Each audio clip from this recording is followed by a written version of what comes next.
Beyond the Rut is a proud member of the Lima Charlie Network. Don't sit in front of the TV or sit in front of Facebook or Instagram or one of those things more than you work on whatever it is you want to achieve.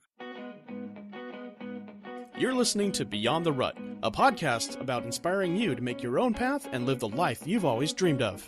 Here are your hosts, Sean Albright and Brandon Cunningham. All right, so today we're going to be talking about something that can have a pretty enormous impact on your life, and it's something that's been around for hundreds of years, been used by the most successful people, inexpensive most of the time, can be used over and over. It could change the course of your life, and most people don't use it. So any guesses what we're talking about? Water. That would be correct. So we're going to be talking about books, of course, and how these can really catapult us to the next step, motivate us, teach us something. There's a lot of things that books are beneficial for, and for whatever reason, people just don't want to read them, it seems. It seems like everybody falls into pretty much one of two categories, and it's the people that hate to read or people that love to read. Pretty much it, right? Absolutely. That's basically your two types of people. There's very rarely somebody who says, I read a book every week for about a year and then I don't read again for a long time. Yeah, so in the problem that I see with that statement when people say, well, I just don't really like to read. It's something I've never been able to get into.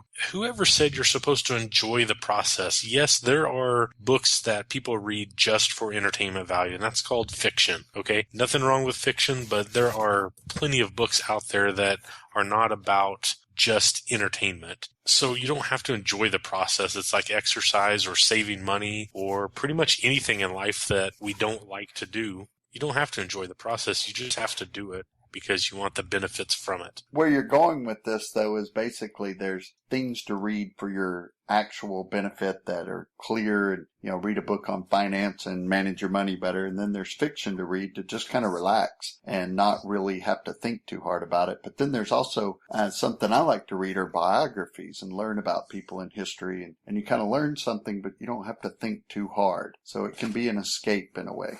Yeah, and that's just it. I mean, there's got to be some form of goal, I guess, for reading. And for our purposes here, we're not really talking about the fiction books that don't really benefit your life other than relaxation, which that's important. And those are things that we need to build into our life, of course. But really for the rest of the podcast here, we're really going to be talking about books and how they can move us to the next step. And, we also got to think about the consequences of not reading, of not trying to improve. And the problem with consequences in areas like this is that it's not something that you see, or it's not something that you can directly, relate to not reading. You don't wake up one day and go, man, I'm just not where I'm supposed to be because I didn't read those books. Right. But I think if you listen to, John Maxwell, Jack Welch, any of these guys that are big time leaders, they all say the same thing. Leaders are readers. You have to read in order to lead. One of the things I like to look at is there's no way for me to meet some of these people that I want to read their books. So there's shortcuts. They're mentors that I've never met because I've chosen to basically read their book and take the knowledge they would have given me in person probably and just digest it wherever I'm at. So for me, I think of books as mentors and shortcuts to where I want to go. So one of my favorite books is a book on leadership. It's by a guy named Gene Edwards, and he was a pastor and evangelist years and years ago. He's been gone for a while, but he wrote a bunch of short books. But one of them, the one I think is the best, is A Tale of Three Kings, and it's basically about leadership and waiting your turn, earning your position, honor, diligence, and just being recognized for doing the job well. Now, this almost contrasts to what we're talking about here in general on Beyond the Rut, and we want you to break out of where you're at right now. But there's also a sense of leadership that means you honor the person above you. You get in a position where somebody is over you. You got to honor that. Even if they're corrupt, you have to honor the position, maybe not the person. And usually that's referred to in the presidency as, honoring the office, not the man, depending on whether you agree with him or not. So is that a book that you've read over and over, or is that something that you've read years ago and it's just stuck with you? I would say it's a book I've read over and over. It's also a book I give people when I meet somebody that's fairly young in their 20s and 30s, kind of starting out in their career or maybe transitioning in a career. It's a really good book to learn the value of serving under somebody. Right. There's a right way and a wrong way, even if they clearly deserve you to, stick a knife in their back and replace them. You don't necessarily spend a lot of money on books. Not that I really do. I guess I probably spend more than I probably should sometimes, but you have a lot of ways of getting books for free or next to free, but still being able to gather the knowledge. And I think that's really vital for somebody out there that's thinking of changing careers or maybe just starting out. And it's like, well, hey, I can't spend $10-20 on a book and then read it one time. Right. Yeah, and you're totally right. And the beauty about going to somewhere like Half Price Books or things like that is you can pick it up and read through the middle of the book and see, is this really a book that I would enjoy reading? Does it speak my language? That sort of thing. And you're right, you're not dropping $15 to $30 on a book that you may not really care for. So a lot of times what I've done is gone to the library, find the books, check them out and read them. And if I really like them, then I'll go purchase them to be able to read later on. But it's kind of like renting a movie first. You generally want to rent it before you go out and spend, $20 on the DVD. I assume some people at least are like me. When we first started talking about you doing that, I was thinking, I had done the public library since I was a kid. And, I guess my mom signed me up and, I got the card and all that kind of stuff. And the librarian would stamp your card. And, that's back whenever you had to ride a dinosaur to the library. But this wasn't that long ago. But when you first started talking about it, I thought, I'd never thought of the public library as a place for grown-ups to go to get regular books. But you and another friend of ours do that quite a bit. I know Jerry from therealjerrydugan.com, he does it quite a bit. Yeah, I think it's just I don't know, maybe I've just done that for my entire adult life, so it's never felt weird or, anything like that for me.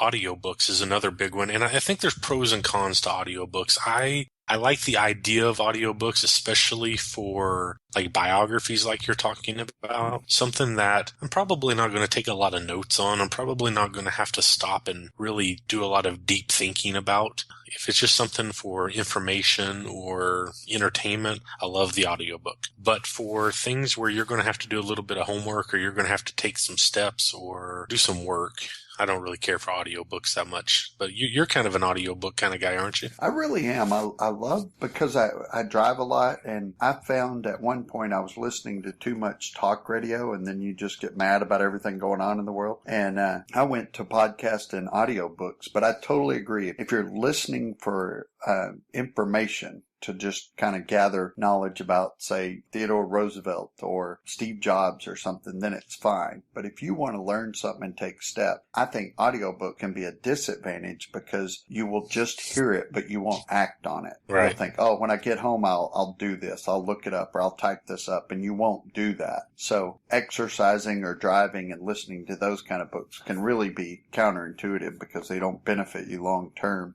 Right. Well, and I think another disadvantage is part of what we were saying earlier with reading is it can be relaxing.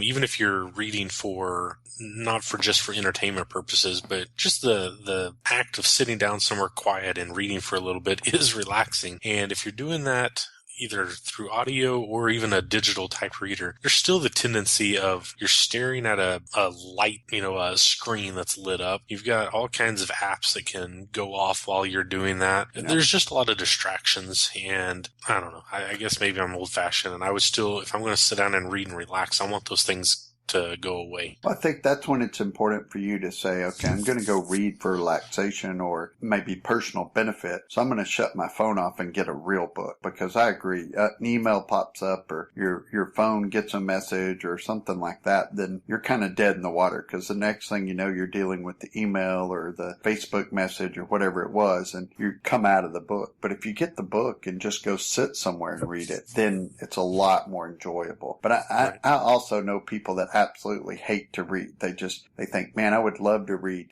Steve Jobs' book or Andy Stanley or one of these guys and gain all of this knowledge. But the truth of the matter is they hate to read. So that's where audiobooks to me are a real benefit. But if you just absolutely hate to read, what would you suggest somebody do? Well, I think the first thing would be the audiobooks, I think is a good starting point. But I think the second thing is to pick a topic that's something that you enjoy. I think for most people, that would be something related to your job. And not saying that you have to enjoy your job necessarily, but it's something that you do. I don't enjoy my job, so.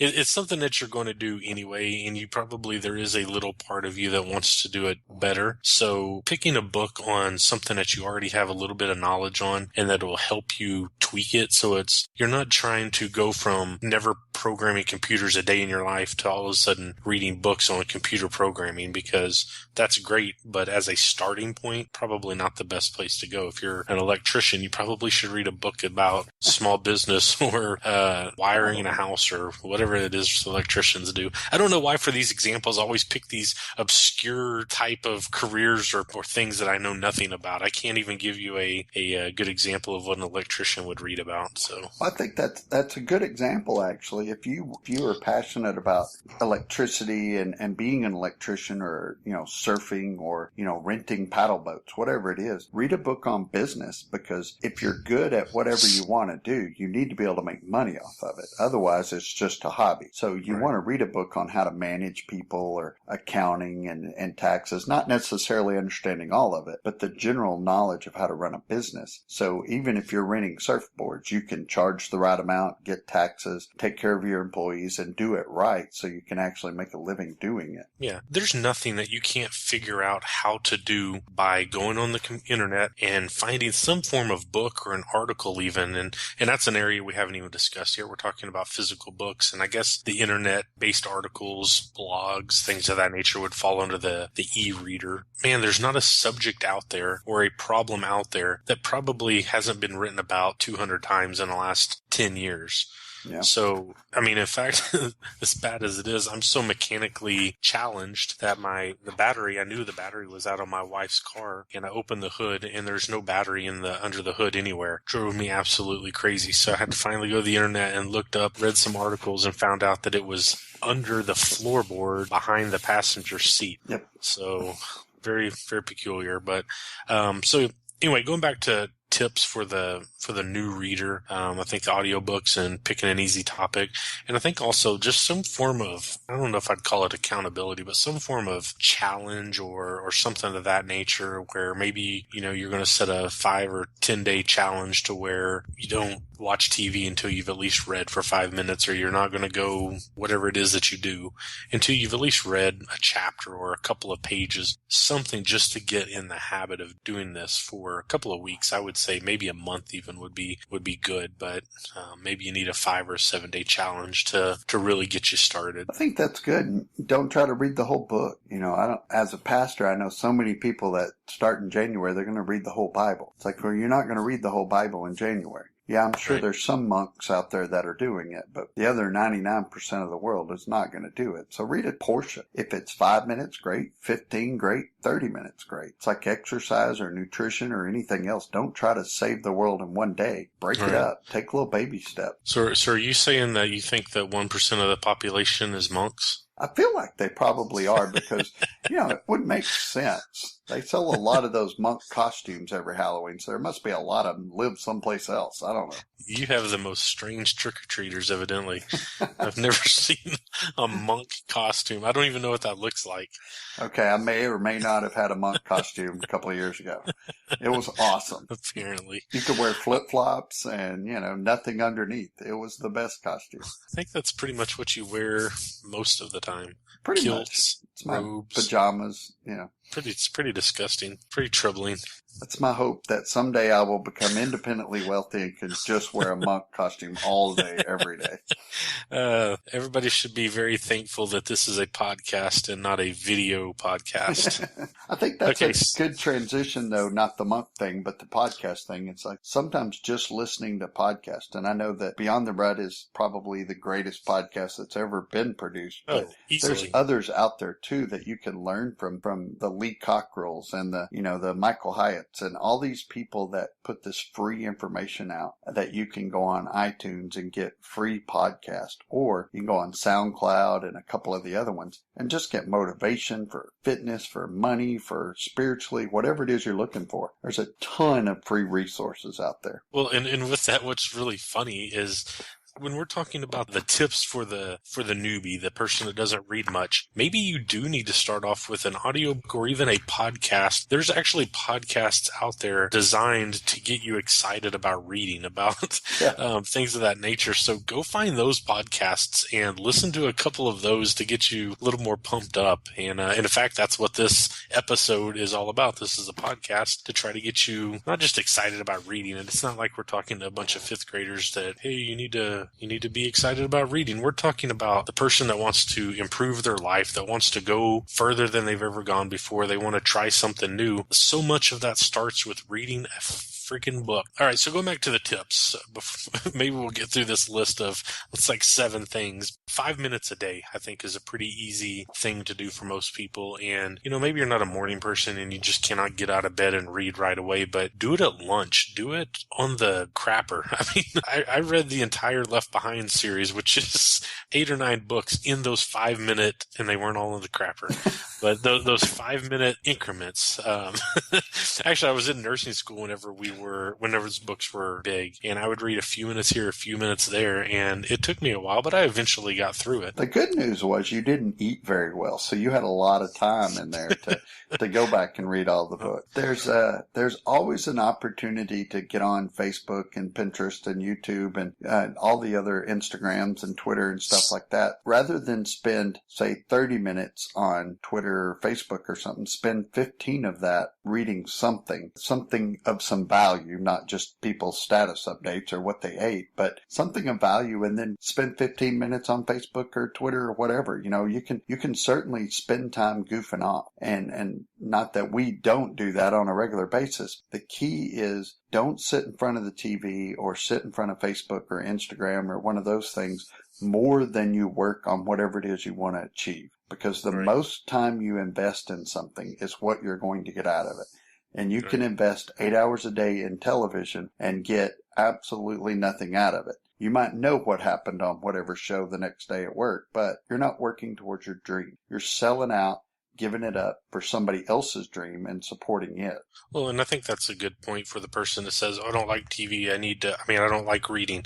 I just want to sit and veg out in front of the TV for a little bit. Well, again, that's fine. You can do that, and you can be doing that for the next 20 years, or you can quit being a wuss and Jerry, sorry, you almost had to bleep that one. Do something that's investing in yourself. Quit seeing it as, oh, I hate reading. Mm-hmm. Look at it as, oh, I love to travel, or I love making more money, or I love climbing the career ladder, or I love being a better husband, I love being a better father, or I love being whatever. Focus on what it is that you're trying to get better at or that you're trying to learn, not do you like reading or not? Who cares if you like reading? But I almost guarantee you that if you do some of these things that we're talking about and just get started, you'll find in another year that, hey, I actually do kind of like this whole reading thing, because you're going to see the benefits of it. Well, you didn't read last year, and look where you are. And the guy you're jealous of, or the guy you want to be like, or the girl that has what you want is reading. She's working on her dream. So you either work on it, or you get to watch other people on television that did, or in movies that did, or on Facebook that did. So I get irritated when somebody says, well, this one person on Facebook, they're always traveling around. They're always doing this and doing that.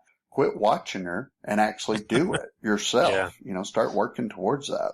Yeah, it's when you hear the people say, oh, it must be nice, yada, yada, yada. Well, yeah, what you don't see is what you're watching TV 6 hours a night and doing other mind-numbing activities, which I'm not totally against watching TV, but I am for spending more time investing in yourself. And when you see those people, then you think, oh, it must be nice. you don't know what they're doing behind the scenes. They're working their butts off. It's like the doctor, the lawyer, any other profession that puts in an awful lot of training. You look at them and think, oh, it must be nice to live up on the hill in the big house. Well, did you see the 6 to 8 years of medical school or law school where they were busting their butts? Yeah, I guarantee they didn't watch 6 hours of television a day. Right. And if we're all honest, we're watching too much TV. We're watching too much Facebook, too much Twitter, too much whatever. If it doesn't benefit you tomorrow, if you can't look back on it and say, well, I tell you, Sean, this is how I made it. I did this at least 3 to 4 hours a night. And if this is sleep or drink beer or watch the football game, then you watched other people achieve their dreams. Right. You watch, I love football as much as the next guy, but you're watching other people achieve their dreams. So once you get through watching the game, go work on your dreams. Don't just support theirs. The resource, it may be, I know I read a really cool article on persistenceunlimited.com, and it's called The 26 Major Advantages to Reading More Books and Why 3 in 4 People Are Being Shut Out of Success. So that'll be in the show notes. It's a long title, but it was a good article. All right. So for the sake of time, let's go a little quickly here. I thought we could go through a list of some of our favorite books and maybe make a few recommendations. And I broke that down into 4 different categories, and, just give a couple if you think of any in these categories. But I listed personal development, spiritual, family, and business. So most of the books that I read fall under those 4 categories. You may have another category that, maybe finances or whatever. I would probably put finances under one of these other sections like business or personal development. But I'll get us started, because personal development books, I think, are probably my favorite, and my recent favorite book, and it's probably number 1 right now, is The War of Art by Steven Pressfield. And just an awesome book about resistance and about how we all have these dreams that we really want to pursue, and there's just these things in life that we want, but no sooner do you start pursuing that or even thinking about pursuing that, you've got resistance right there in your face. And his entire book is talking about what resistance is, how it works, and how to overcome it. Excellent book. And if you're the audiobook kind of person, he has another one that's on the same topic, and I think it was actually a precursor to The War of Art. It was called Do the Work, and it's about a 45-minute audiobook, and I have both, and I really enjoy both of those. I think, you totally stole my last one. It's Do the Work. Yes, Steven, I still want to steal my quote. Steal your book. Do the Work to me is like talking to your grandfather. It's just hearing that. Your grandfather cusses a lot then. Yeah, there's a key to success. And it's doing the work. Quit looking at, Jay-Z got here, Michael Jordan did this. And it's like, don't worry about where they got. Worry about how they got there. And just because you didn't see the work didn't mean that the work didn't get done. So I love that one on just do the work. To me, it doesn't get any better than that.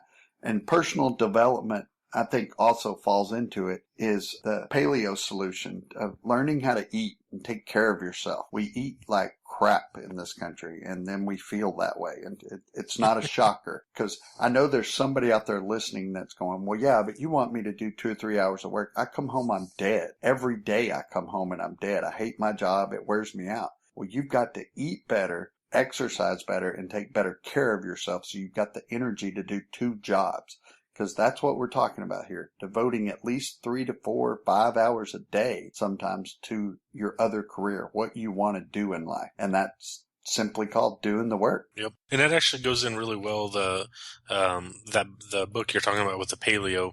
My other book under this category is called The 2 Degree Difference by John Trent. And it's just that. It's not talking about doing a 180 on every area that you want to make improvements on. It's taking these small steps. So like we were saying earlier with trying to get somebody to get into reading, you don't have to read 12 novels this month. Read 3 pages this month. Take a step, do something. And that's what that book is all about. So that was something I read several years ago, and it really had a big impact on the way that I viewed change. So moving on very quickly, I won't even tell you what they're about. Just trust me, they're really good books. But under the put them in the show notes. Show notes. Wild at Heart by John Eldridge, excellent, and The Yeah. Dream Giver by Bruce Wilkerson. Under family, I would say The 5 Love Languages by Gary Chapman and Every Man's Battle by Stephen Arterburn and Fred Stoker. We could probably do a full episode on that one day, but the Every Man's Battle, and if you don't know what that's about, it's about porn and the addiction and the control that it has on many people's lives, not just men, but the book is geared toward men, of course. Under business, 2 books that are, man, they're pretty old books, but they really have stood the test of time. How to Win Friends and Influence People by Dale Carnegie and Think and Grow Rich by Napoleon Hill. So we will put those in show notes. You got any last minute resources you want to throw out there? Well, I think because I showed you my bookshelf last week, you picked pretty much every one that I was going with, the Think and Grow Rich. And I'm thinking that to me is one of those everybody should read. Another one would be Dave Ramsey's The Money Makeover? Or Money Makeover. Total Money Makeover. And Seth Godin. Anything either one of those guys write, you should read, because from a financial standpoint, nobody's better. Nobody's writing anything better than those guys. Of course, Napoleon Hill's old, but his book still stands up totally. Well, one of the guys that was kind of credited as the father of self-help or personal development books was Earl Nightingale, and he wrote The Strangest Secret, and very much goes along with the Think and Grow Rich, but it's a much smaller read or smaller book. And I'm sure Jerry is just editing this and just dying that we would mention one of the greatest books of all times was written by Jerry Dugan. He can put it in the show notes because I can't remember the name of it. Sorry, Jerry. But it is a great book. But it was a ebook, so I don't have it on my bookshelf. I have another great book that I really like, and this guy's a personal plug. I don't know why I'm showing it to the screen because I know nobody else can see it but you anyway. But it's a book called Holding On Loosely, and it's by a friend of mine named Pablo Giacopelli out of Israel. He is a really, really great writer. He's got a new book coming out, I think later this or in May. But is he with 57 Special? Do what? No. Never mind. I think it's 37 Special, but 37, 57. This guy, this is a great book, Holding On Loosely, about just not holding on to everything so tightly. So it's a really good book on just letting go and trying some stuff. I hope he didn't ask you to write a plug for his book. It's called Holding On Loosely. It's about not holding on tightly. That was awesome. He actually did not ask me. He asked me to stop plugging it, but so it was him and who's the other guy that blocked you from Twitter that we talked about last week? Rob Lowe. Yeah. You must have plugged one of his books or movies or something. Now every time I see him, I think, man, what happened? What did I do? Why'd you block me, Rob? Come on. The fact that you say every time that you've seen him, I've not seen him one single time. And apparently you see him a lot. So I think that you're starting to fill in the pieces here that you're probably stalking the guy. That could be related, but legally I'm not really allowed to talk about that too much. So. Yeah. All right. So normally we would go through our quotes, but Brandon stole mine earlier, and readers are leaders. So we will end it on that. Hope you guys enjoyed the show. Be sure and check out the show notes for some of the recommendations that we made and anything else that Jerry decides to put in the show notes. That's all. Thank you for joining us on this episode of Beyond the Rut. Be sure to head over to iTunes to rate, review, and subscribe to our show. Then share us with your family and friends. You can also view the show notes of each episode on our website, beyondtherut.com.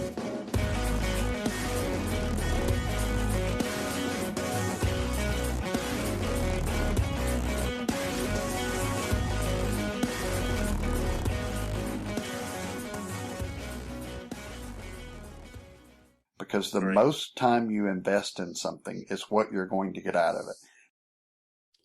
Yo, what's up? This is Joe from the Llama Lounge podcast, a proud member of the Lima Charlie Network. If you are interested in listening to diverse conversations about all things life, learning, and leadership between leaders and experts in the military as well as across the civilian industry, follow the Llama Lounge on all podcast platforms and Llama Leadership on all social media outlets. And visit our website at llama-leadership.com. New episodes post every Tuesday. We cannot wait to have you join us. In the meantime, be safe, stay healthy, and keep growing. Llamas out.